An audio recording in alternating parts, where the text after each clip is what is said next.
Hello everyone, कैसे हैं आप लोग। उम्मीद है कि आप लोग अच्छे होंगे और अपने अपने तैयारी में मस्त होंगे और ज़ोरदार तरीके से तैयारी कर रहे होंगे। तो चलिए फ्रेंड्स, आज आप लोगों के लिए लेके आए हैं रेगुलेशन नंबर 27। इससे पहले का रेगुलेशन यदि आप लोगों ने नहीं देखा है तो जाके देखिए, बहुत ही इंपॉर्टेंट प्रोविज़न आया हुआ है। तो आप लोग पहले उस सबको वीडियो को देख लीजिए, उसके बाद इसको देखिए। तो चलिए जानते हैं कि रेगुलेशन नंबर 27 में क्या है। तो रेगुलेशन नंबर 27 में है qualification and appointment of manager. इसका मतलब हुआ कि मैनेजर के पद पर, मतलब कि आप मैनेजर के पोस्ट पे आ रहे हैं, तो आपके लिए उसके लिए क्वालिफ़िकेशन क्या होना चाहिए, मतलब कि आपका जो क्वालिफ़िकेशन है वह कितना होना चाहिए। तो इसी के बारे में चलिए देखते हैं कि इसका प्रोविज़न किस प्रकार से है। तो इसका पहला प्रोविज़न है कि मैनेजर में अपॉइंट होने के लिए मिनिमम एज कितनी होनी चाहिए। मिनिमम एज कितना होना चाहिए, तो इसका सही आंसर हो जाएगा 23 ईयर्स। ठीक है, कम से कम 23 साल होना चाहिए, क्योंकि मैनेजर सर्टिफिकेट तो आपको 20 साल की उम्र में ही मिल जाती है। क्योंकि जो बीएमई बोर्ड लेती है एग्ज़ाम, उसमें तो 20 ईयर्स में आपको मैनेजर सर्टिफिकेट प्रोवाइड कर देती है। लेकिन आप मैनेजर नहीं बन सकते हैं, तब तक नहीं बन सकते हैं जब तक आपका 23 ईयर्स, मतलब कि आप कंप्लीट नहीं कर लिए होंगे, तब तक आप मैनेजर के रूप में अपॉइंट नहीं किए जाएंगे। तो आई होप कि आप लोग अच्छे से समझ गए होंगे इसके। अगला प्रोविज़न है कि अंडरग्राउंड माइंस में एवरेज प्रोडक्शन के बेसिस पर मैनेजर की क्वालिफिकेशन क्या होनी चाहिए। इसका मतलब है कि अंडरग्राउंड माइंस में यदि आप मैनेजर बनना चाहते हैं, तो आपका उसके लिए, मतलब कि आपका पास क्वालिफ़िकेशन क्या होना चाहिए, उसके एवरेज प्रोडक्शन के बेसिस पे लेना है। ठीक है, कि कितना प्रोडक्शन होने पे आपको, मतलब कि फर्स्ट क्लास मैनेजर रखेंगे, उसके बाद कितना प्रोडक्शन होने पर सेकंड क्लास मैनेजर रखेंगे, उसी के बारे में है। तो चलिए जानते हैं कि पहले एक साइड है एवरेज प्रोडक्शन, दूसरे साइड है क्वालिफ़िकेशन। तो है एवरेज प्रोडक्शन में है अप टू 2500, मतलब कि 2500 टन पर मंथ। यदि जीरो से लेके, ठीक है, 2500 टन पर मंथ का यदि इसका प्रोडक्शन हो रहा है अंडरग्राउंड माइंस में, तो उसके लिए उसका क्वालिफिकेशन क्या होगा, या तो फर्स्ट क्लास या तो सेकंड क्लास मैनेजर सर्टिफिकेट होना चाहिए। मतलब कि कहने का मतलब है कि यदि आपका माइंस में, आप अंडरग्राउंड में यदि जॉब कर रहे हैं और मैनेजर के पोस्ट पे हैं, तो 2500 टन तक, ठीक है, पर मंथ यदि आपके पास प्रोडक्शन हो रहा है, तो उस, मतलब उस खान में, मतलब कि माइंस में फर्स्ट क्लास मैनेजर सर्टिफिकेट वाले को या फिर second class manager certificate holder को, मतलब कि मैनेजर के रूप में अपॉइंट कर सकता है। वो होना चाहिए यूआर, मतलब कि अनरिस्ट्रिक्टेड टाइप का होना चाहिए, क्योंकि जितने भी अंडरग्राउंड में काम करते हैं सभी के लिए अनरिस्ट्रिक्टेड टाइप का होता है। ठीक है, और जो रिस्ट्रिक्टेड टाइप होता है वह होता है ओपन कास्ट के लिए। अब दिया है कि एवरेज प्रोडक्शन में है एबव 2500 टन पर मंथ, मतलब 2500 टन से यदि ज़्यादा होगा प्रोडक्शन, तो उस केस में किसको रखेंगे मैनेजर के रूप में, तो उसको रखेंगे कि first class manager certificate holder को रखेंगे, और वह अनरिस्ट्रिक्टेड टाइप का होना चाहिए। ठीक है, आई होप कि यह भी प्रोविज़न आप लोगों को क्लियर हो गया होगा। तो चलिए अब देखते हैं अगला प्रोविज़न। तो अगला प्रोविज़न है कि ओपन कास्ट माइंस में मटेरियल हैंडलिंग के बेसिस पर मैनेजर की क्वालिफिकेशन क्या होनी चाहिए। अब आया है बात की open cast mines. Open cast mines में क्या होता है, एवरेज एवरेज यहाँ पे प्रोडक्शन नहीं होगा, इसमें होगा मटेरियल हैंडलिंग होगा। ठीक है, अब मटेरियल हैंडलिंग किसको बोलेंगे, तो मटेरियल हैंडलिंग बोलेंगे कि ओपन कास्ट माइंस, ठीक है, ओपन कास्ट माइंस से, ओपन कास्ट माइंस में कोल प्लस ओबी, ठीक है, कोल प्लस ओबी दोनों को मिला के इसी को कहा जाता है मटेरियल हैंडलिंग। उसके बाद होता है, अब अंडरग्राउंड में क्या होता है, अंडरग्राउंड में होता है कि कोल का प्रोडक्शन होता है, और उसको किस में मेजर करते हैं, उसमें टन टन में मेजर करते हैं और पर मंथ के अकॉर्डिंग लेते हैं। और यह जो ओपन कास्ट में होता है यह मटेरियल मटेरियल हैंडलिंग होता है, और मटेरियल हैंडलिंग को किस में मेजर करते हैं, तो मटेरियल हैंडलिंग को मेजर करते हैं मीटर क्यूबिक पर मंथ। ठीक है, मीटर क्यूबिक में करते हैं, और अंडरग्राउंड में कोल प्रोडक्शन को करते हैं टन में करते हैं। तो आप लोग जरूर इसको याद रखिएगा। उसके बाद इसमें है कि एवरेज मटेरियल हैंडल, तो एवरेज मटेरियल हैंडल कितना होना चाहिए, और उसके लिए क्वालिफिकेशन क्या होना चाहिए, कि फर्स्ट क्लास मैनेजर सर्टिफिकेट वाले होल्डर को रखेंगे या फिर सेकंड क्लास मैनेजर होल्डर को रखेंगे। तो वही है कि up to 20,000 metre cube per month. यदि 20,000 मीटर क्यूब पर मंथ है, जीरो से आप मानिएगा, ठीक है, अप टू, जहाँ अप टू का बात आता है वहाँ पे जीरो से लेके चलिएगा कि 20,000 तक। ठीक, तो 20,000 तक अब बात आएगी, तो 15,000 में क्या होगा, तो 15,000 भी इसी में आ जाएगी अंदर में। उसके बाद है कि 20,000 तक यदि होगा, 20,000 मीटर क्यूबिक पर मंथ का जो है इसका मटेरियल हैंडल, तो इसमें क्या रखेंगे, फर्स्ट क्लास या फिर second class manager certificate holder व्यक्ति को। और यह क्या होगा, यह होगा अनरिस्ट्रिक्टेड टाइप भी हो सकता है या फिर रिस्ट्रिक्टेड टाइप भी हो सकता है। क्योंकि अब क्यों हो सकता है रिस्ट्रिक्टेड टाइप और अनरिस्ट्रिक्टेड टाइप, यदि अनरिस्ट्रिक्टेड टाइप है तो ये तो और भी बढ़िया है कि आप तो अंडरग्राउंड के, मतलब कि है first class manager certificate holder है, और यदि रिस्ट्रिक्टेड टाइप है तो आप ओपन कास्ट के लिए ही है। ठीक है, तो इसीलिए इसमें दोनों कहा गया है, दोनों केस में, मतलब कि इसमें ले लिया जाएगा first class manager certificate, second class manager certificate, या तो वह अनरिस्ट्रिक्टेड हो या फिर रिस्ट्रिक्टेड हो, दोनों केस में। उसके बाद अगला है कि above 20,000 metre cube per month यदि आपका एवरेज मटेरियल हैंडल है वह यदि 20,000 मीटर क्यूबिक पर मंथ से यदि ज़्यादा हो, ठीक है, उसका प्रोडक्शन प्रोडक्शन यहाँ पे नहीं बोल सकते हैं, इसको बोल सकते हैं मटेरियल हैंडल ही बोलेंगे, ठीक है। ओपन कास्ट का जहाँ बात आएगा वहाँ मटेरियल हैंडल आएगा और मीटर क्यूबिक में आएगा, भी आप लोगों को समझाएं।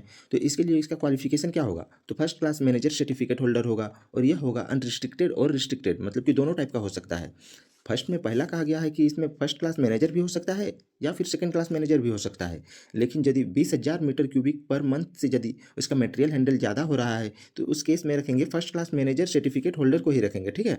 इसमें सेकंड क्लास मैनेजर को नहीं रख सकते हैं, तो वही कहा गया है। तो आई होप कि ये भी आप लोगों को क्लियर हो गया होगा। तब देखते हैं अगला प्रोविज़न। तो अगला प्रोविज़न है कि किसी मिक्स्ड माइंस, ठीक है, यहाँ पे मिक्स्ड माइंस का बात आ रहा है कि मिक्स्ड माइंस में मैनेजर की क्वालिफिकेशन क्या होगी यदि वह मिक्स माइंस से, मिक्स माइंस अब किसको बोलेंगे इसको भी आप लोगों को समझा देते हैं पहले, उसके बाद इसका जो प्रोविज़न में है वह बताएंगे कि मिक्स्ड माइंस होता क्या है। तो मिक्स माइंस होता है कि मान के चलिए कि ये आपका लीज होल्ड एरिया है, ठीक है, माइनिंग लीज होल्ड एरिया है, इसी में मतलब कि यहाँ पे ओपन कास्ट चल रहा है, ओपन कास्ट माइंस कर रहे हैं, और इसी लीज होल्ड एरिया के अंदर ही, ठीक है, अंदर ही यहाँ पे अंडरग्राउंड माइंस भी से भी वर्किंग चल रहा है। तो जिस भी लीज होल्ड एरिया में मतलब कि माइन बाउंड्री इसको बोल सकते हैं, इसको क्या बोलेंगे, माइन बाउंड्री बोलेंगे, माइन बाउंड्री या फिर लीज होल्ड एरिया। तो इसके अंदर में ओपन कास्ट माइंस भी होना चाहिए और अंडरग्राउंड माइंस भी होना चाहिए। अब कितना होना चाहिए, तो कम से कम एक एक होना ही चाहिए, एक अंडरग्राउंड एक ओपन कास्ट होना चाहिए, इससे ज़्यादा भी हो सकता है। आई होप कि आप लोग ये तो समझ गए होंगे।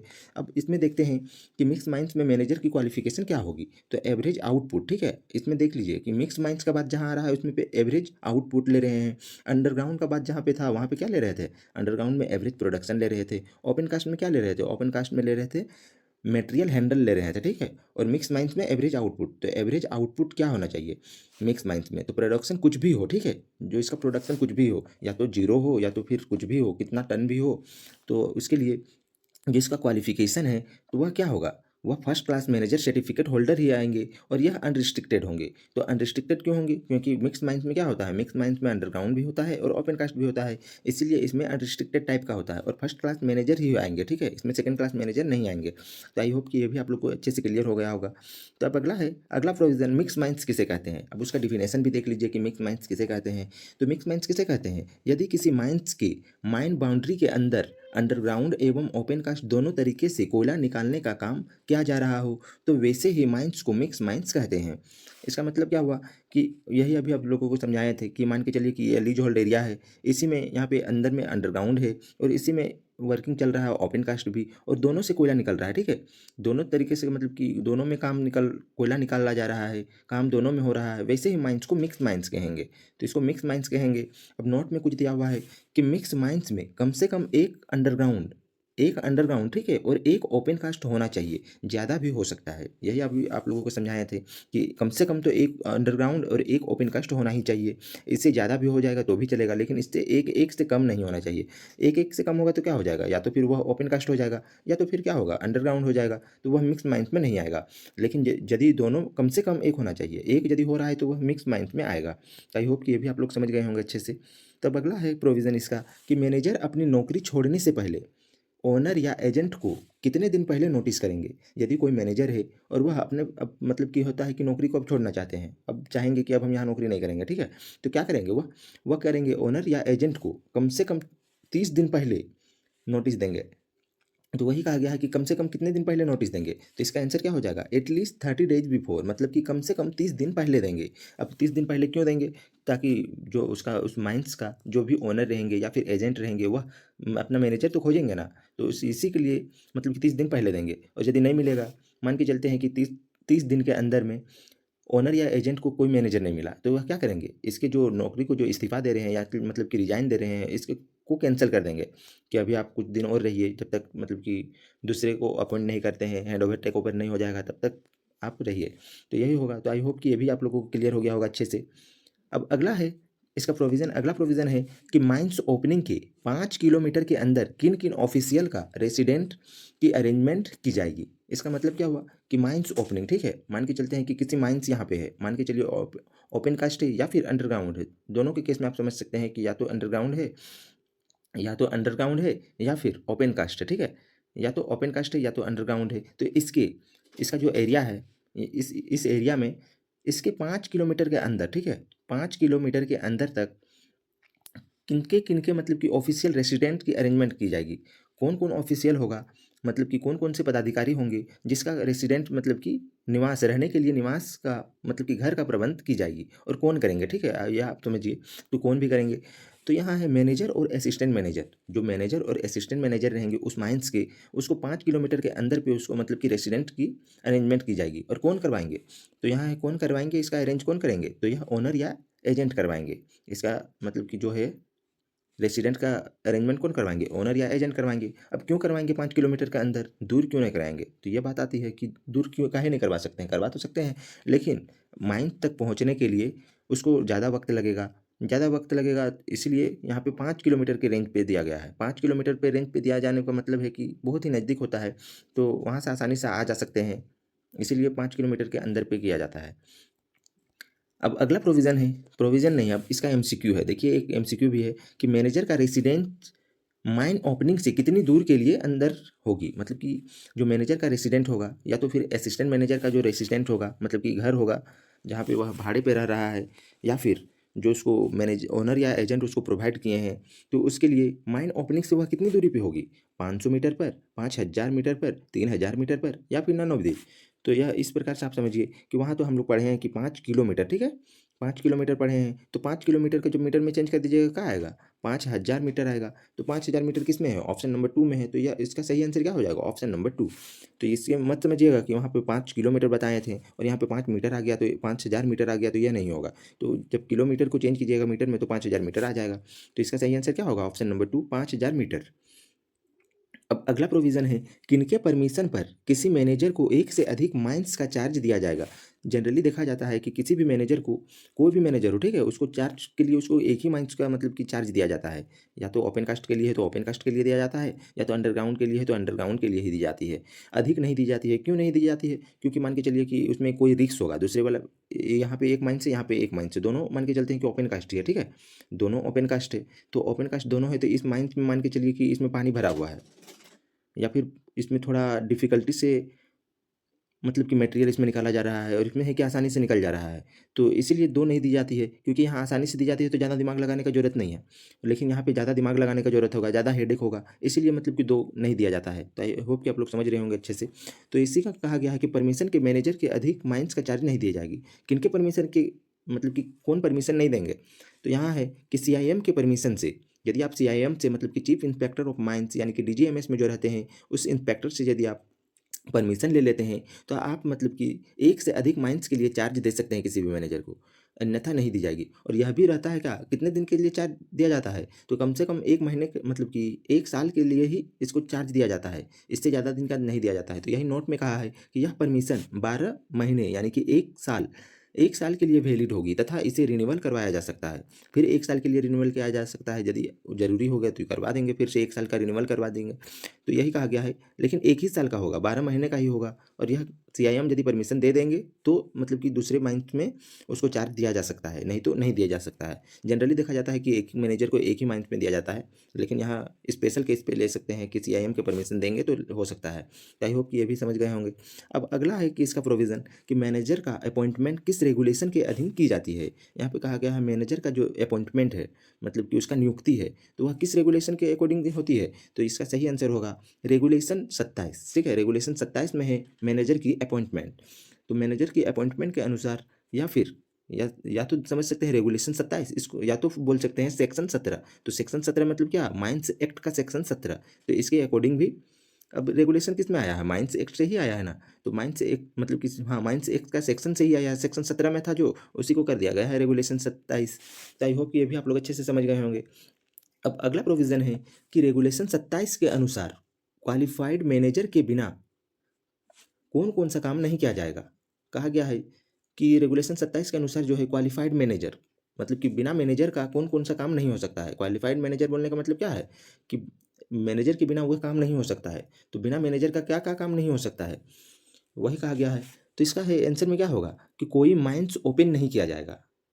अब मैनेजर नहीं रहेगा तो कोई माइंस का मतलब कि ओपन ही नहीं किया जाएगा, खोला ही नहीं जाएगा। उसके बाद है कि अगला पॉइंट है कि कोई माइंस को नहीं चलाया जाएगा। यदि वह माइंस खुल भी गया है और उसमें मैनेजर नहीं है तो उस माइंस को चलाया भी नहीं जाएगा। उसके बाद है अगला पॉइंट है कि कोई माइंस को रीओपन नहीं किया जाएगा। यदि किसी कारण से वह बंद हो गया था तो अब उसको रीओपन करने के लिए भी मैनेजर चाहिए, अन्यथा यदि मैनेजर नहीं है तो उस माइंस को मतलब कि रीओपन भी नहीं किया जाएगा। तो तीन तीन पॉइंट है, यह बहुत ही इंपॉर्टेंट है। एक है कि माइंस को ओपन नहीं किया जाएगा बिना मैनेजर का, और दूसरा है कि बिना मैनेजर का उस माइंस मतलब कि कोई भी माइंस नहीं चलाया जाएगा, और तीसरा पॉइंट है कि कोई माइंस रीओपन नहीं किया जाएगा। यदि वह बंद था तो उसको रीओपन भी नहीं किया जाएगा। तो आई होप कि आप लोग ये भी समझ गए होंगे अच्छे से। अब अगला है, अगला प्रोविज़न, मैनेजर किनसे पेमेंट लेते हैं या फिर पाते हैं। मैनेजर जो है उसको पेमेंट तो मिलता है, अब पेमेंट वह किससे लेते हैं? तो इसका सही आंसर क्या हो जाएगा? ओनर या फिर एजेंट से, दोनों में से किसी से लेते हैं। जो भी देंगे उससे लेंगे। ओनर ओनर होगा या तो वह ओनर होगा या तो फिर एजेंट होगा।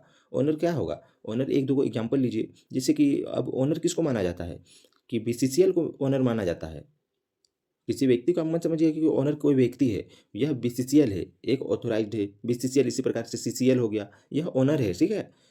एमसीएल हो गया, एनसीएल हो गया, डब्ल्यूसीएल हो गया, उस यही इसी प्रकार से सभी को ओनर अब माना जाता है। तो इससे लेंगे या फिर एजेंट से लेंगे। उसके एजेंट जो होगा, एजेंट मतलब क्या हुआ? तो एजेंट किसको कहेंगे? एजेंट कहेंगे या तो प्रोजेक्ट ऑफिसर होंगे या तो फिर एजेंट कोई भी होगा। तो उससे मैं यह मैनेजर जो है पेमेंट लेंगे। आई होप कि ये भी समझ गए होंगे। अब अगला प्रोविज़न है कि मैनेजर किनके प्रति सीधे उत्तरदायी यानी कि डायरेक्टली आंसरेबल होते हैं। किसको किसके प्रति डायरेक्ट उत्तरदायी होते हैं, मतलब कि किसको आंसर देंगे? कुछ भी हो जाएगा माइंड में तो उसको मतलब कि किसके प्रति उत्तरदायी है, तो किसको आंसर देना होगा? या तो ओनर को या फिर एजेंट को। यदि कुछ घटना घट जाती है माइंस में तो क्या होगा? तो मैनेजर को तो अब देना होगा ना, जवाब तो देना होगा कि कैसे घटना घट गया। तो या तो फिर सेफ्टी को आप फॉलो नहीं करवाएं, या फिर जो है उसका कंडीशन है उसको आप फॉलो नहीं करवाएँ, जिसके कारण से यह घटना घट गई। तो ये सब का आंसर कौन देगा? मैनेजर देगा, क्योंकि मैनेजर मैनेजर को कौन पैसा देता है? पैसा कौन देता है? ओनर या एजेंट देता है, तो उसी को ना आंसर देंगे, तो उसी को जवाबदेही होंगे। तो आई होप कि ये भी समझ गए होंगे। अब अगला है प्रोविज़न कि यदि किसी माइंस का एवरेज प्रोडक्शन में कमी होती है तो मैनेजर की क्वालिफिकेशन को कब तक कम नहीं किया जाएगा। कहने का मतलब क्या है कि यदि कोई माइंस है उसमें जो एवरेज प्रोडक्शन है वह कमी हो रहा है। मान के चलिए कि पहले था 200 टन पर मंथ था प्रोडक्शन, अब घट के आ गया है 100 मंथ, मतलब कि 100 टन पर मंथ हो गया है, या फिर 50 हो गया है, तो वह घट गया है। तो घट गया है तो अब क्या होगा? मैनेजर का जो क्वालिफिकेशन है उसको तो घटाना होगा। मान के चलिए कि पहले 1000 था, तो 1000 जब प्रोडक्शन हो रहा था 1000 टन, तब रखा रहा था, फर्स्ट क्लास मैनेजर को रख रहे थे। अब क्या हुआ कि घट गया, 50 टन हो गया पर मंथ, तो इसमें क्या करेंगे? तो इसमें इसका क्वालिफिकेशन को घटाएंगे। तो क्वालिफिकेशन को घटाएंगे तो कब कब घटा सकते हैं, वही बात है, ठीक है। तो इसका आंसर क्या हो जाएगा? नेक्स्ट 12 मंथ तक मैनेजर की क्वालिफिकेशन कम नहीं किया जाएगा। इसका मतलब क्या है? कम से कम 12 महीना, मतलब कि 1 साल तक आपको वेट करना होगा। यदि एवरेज प्रोडक्शन फिर से मान के चलिए कि 1000 था, ठीक है। 1000 से घट के कितना आ गया? मान के चलते हैं 50 आ गया, 50 टन पर मंथ। तो आपको घटाना होगा। तो 1 साल तक आपको घटाना नहीं है, 1 साल तक हो सकता है 1 साल के अंदर ही फिर से 1000 को क्रॉस कर जाए। 50 टन था तो 1000 फिर से क्रॉस कर जाए। तो इसीलिए मतलब कि यहाँ पे 1 साल तक आपको वेट करना है। उसके बाद आप मैनेजर को जो सर्टिफिकेट वाला होल्डर वाला है उसको चेंज कर सकते हैं, उसके क्वालिफिकेशन को चेंज कर सकते हैं। तो वही कहा गया है। तो चलिए देखते हैं इसमें क्या है कि underground mines production 3000 ton per month, 3000 ton per month था, तो उस समय को उसका क्वालिफिकेशन क्या था कि फर्स्ट क्लास मैनेजर सर्टिफिकेट रख रहे थे, वो भी अनरिस्ट्रिक्टेड टाइप वाले रख रहे थे। अब क्या हुआ कि वह घट गया, घट के कितना हो गया? 1000 टन पर मंथ हो गया। 1000 टन पर मंथ हो गया तो क्या होगा? अब देखें कि 1 साल भी हो गया, 12 महीना हो गया, 12 महीना हो गया और इसका प्रोडक्शन 1000 से 1000 ही है, यह बढ़ नहीं रहा है। तो उस समय क्या करेंगे? उस समय करेंगे कि उसमें जो फर्स्ट क्लास मैनेजर सर्टिफिकेट था उसको चेंज करके सेकंड क्लास मैनेजर सर्टिफिकेट कर देंगे। वह भी रहेगा, जो सेकंड क्लास मैनेजर भी रहेगा वो भी रहेगा अनरिस्ट्रिक्टेड टाइप। और यह कब करेंगे? तो आफ्टर 12 मंथ, ठीक है। बिफोर मतलब कि आफ्टर बोल रहे हैं, आफ्टर 12 मंथ करेंगे, ठीक है। 12 महीने तक आप वेट कीजिएगा, उसके बाद आप उसका क्वालिफिकेशन को चेंज कर सकते हैं। तो आई होप कि ये भी क्लियर हो गया होगा। अब अगला है इसका प्रोविज़न कि रेगुलेशन 27 के अनुसार यदि किसी माइंस में मैनेजर अनुपस्थित यानी कि absenting या किसी अन्य कारण से माइंस का रेगुलर सेल्फ सुपरविजन, मतलब कि खुद खुद से, ठीक है, खुद सुपरविजन करने में असमर्थ होते हैं, तो ओनर या एजेंट या मैनेजर किस व्यक्ति को एवं किस कंडीशन में माइंस मैनेजर के रूप में ऑथोराइज करेंगे। तो इसका मतलब क्या हुआ कि रेगुलेशन 27 के अनुसार यदि आप किसी भी माइंस के मैनेजर यदि अनुपस्थित हो रहा है, मतलब कि अपसेंट हो रहा है, अब वह कोई भी कारण हो सकता है, किसी अन्य कारण से, या फिर बीमार पड़ जा रहे हैं तो उसके कारण हो सकता है, या फिर किसी और कारण हो सकता है, तो उसके कारण से यदि वह अपसेंट रहते हैं, और या फिर बोल सकते हैं कि वह रेगुलर सेल्फ सुपरविजन, मतलब कि खुद जा करके खुद जा कर के मतलब कि करने में असमर्थ है। वह जाके माइंस में घुस के देखना यह उसके लिए असमर्थ है। तो असमर्थ मतलब क्या है कि यदि वह अब्सेंट है, वही केस मान सकते हैं कि यदि वह अब्सेंट है या फिर सेल्फ सुपरविजन करने में असमर्थ है, तो ओनर या एजेंट या फिर मैनेजर किस व्यक्ति को और किस कंडीशन में माइंस का मैनेजर के रूप में ऑथोराइज करेंगे। तो अब उसमें मैनेजर को तो ऑथोराइज करना होगा, जब वह अब्सेंट रह रहे हैं या फिर सेल्फ सुपरविजन नहीं कर पा रहे हैं तो क्या करेंगे, अब मैनेजर दूसरा अपॉइंट करेंगे उस केस में। मतलब कि जब तक वह नहीं आ रहे हैं, जब तक वह अब्सेंट है, तब तक तो दूसरा मैनेजर को अपॉइंट करेंगे, तो उसको ऑथोराइज मैनेजर बोलेंगे। अब ऑथोराइज मैनेजर जो रहेगा वह क्या रहेगा, तो इसका पॉइंट दिया हुआ है, वह व्यक्ति मैनेजर सर्टिफिकेट होल्डर होना चाहिए। मतलब जिसको भी ऑथोराइज करेंगे, ठीक है, ओनर या एजेंट या फिर मैनेजर, किसके, मैनेजर के अब्सेंट में, तो वह मैनेजर सर्टिफिकेट होल्डर होना चाहिए। उसके बाद है सीआईएम की परमिशन के बिना उस व्यक्ति को 30 दिन से अधिक समय के लिए मैनेजर के रूप में ऑथोराइज नहीं किया जाएगा। यहाँ पे एक परमिशन लेना होगा। यदि आप 30 दिन तक अब्सेंट है तो अब तो ठीक है, आपको परमिशन नहीं लेना होगा सीआईएम से। और यदि 30 दिन से अधिक समय के लिए यदि आपको मैनेजर के लिए ऑथोराइज करना है तो आपको सीआईएम से, मतलब कि चीफ इंस्पेक्टर ऑफ माइंस से आपको परमिशन लेना होगा। और उसके बाद आप 30 दिन से अधिक समय के लिए मैनेजर के रूप में ऑथराइज कर सकते हैं। उसके बाद अगला पॉइंट है कि टेम्प्रोरी मैनेजर को ऑथोराइज करने के बाद ओनर, एजेंट या मैनेजर इसकी सूचना डिटेल के साथ आरआईएम को देंगे। यहाँ कहा गया है टेम्प्रोरी मैनेजर, मतलब कि जो उस मैनेजर के अब्सेंट में जो जो भी मैनेजर को ऑथोराइज करेंगे उसी को कहा गया है टेम्प्रोरी मैनेजर। तो यह ऑथोराइज करने के बाद ओनर, एजेंट या फिर मैनेजर इसकी जो सूचना होगा कि हम मैनेजर को उसको अपॉइंट, मैनेजर के रूप में उसको अपॉइंट किए हैं, तो इसकी सूचना को उसको आरआईएम मतलब कि रीजनल इंस्पेक्टर ऑफ माइंस के पास भेजना होगा, ताकि उसे भी तो, अब समझिए कि कोई भी अभी ओवरमैन की मैनेजर सर्टिफिकेट होल्डर है, लेकिन वह ओवरमैन के पोस्ट पे अभी ड्यूटी कर रहे थे। अब इसको क्या करेंगे, जब मैनेजर का एब्सेंट हो गया तो इसको अब मैनेजर में ऑथोराइज कर देंगे। तो मैनेजर में ऑथोराइज कर देंगे तो इसको अब तो मैनेजर वाला जो इसका है सैलरी है उसको तो मैनेजर वाला मिलना चाहिए। तो मैनेजर का मिलेगा, इसीलिए उसको क्या करना है कि जो भी एजेंट या फिर मैनेजर या फिर ओनर जो रहेंगे वह इसकी सूचना डिटेल के साथ आरआईएम मतलब कि रीजनल इंस्पेक्टर ऑफ माइंस को भेजेंगे, ताकि उसके सैलरी में भी बढ़ोतरी हो और उसको पता भी चले कि इस माइंस में अभी मैनेजर भी है, उसके एब्सेंट में भी अभी मैनेजर है, इसीलिए दिया जाता है। तो आई होप कि ये भी प्रोविज़न आप लोगों को क्लियर हो गया होगा।